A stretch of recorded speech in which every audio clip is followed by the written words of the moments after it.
नमस्कार मंडळी, पितरांना नैवेद्य कसा दाखवा। सर्वप्रथम पितरांना समोर पाण्याचे भरीव गोल म्हणजे तुम्हाला चित्रात दाखवले तसे मंडल करून त्यावर नैवेद्याचे ताट ठेवावे। नैवेद्यातील प्रत्येक अन्न पदार्थावर तुळशीचे पान ठेवावे। पानाचे देठ पितरांकडे होईल असे ठेवावे। प्रथम धूप व नंतर दीप असं 3 वेळा अर्धचंद्राकृती ओवाळायचे। नंतर पाणी हातात घ्यावे व अंगठ्याच्या बाजूने उलट्या दिशेने फिरवायचे। नंतर एक तुळशीपत्र घ्यायचे आणि ते पाण्यात बुडवायचे आणि खालील मंत्र म्हणायचा आहे।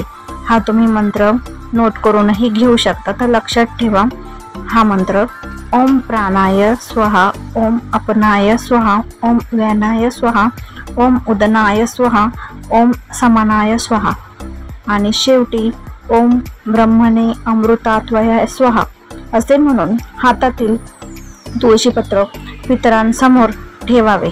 वरील कृती पुन्हा करून दुसरे जे तुळशीपत्र असते ते पुन्हा वाहावे आणि ही कृती झाल्यानंतर नमस्कार करून आपल्या पितरांचे नाव घेऊन त्यांना शांती मिळो। सर्व पितरांचे नाव घेऊन आपण त्यांना अशा प्रकारे आपण नैवेद्य दाखवतो।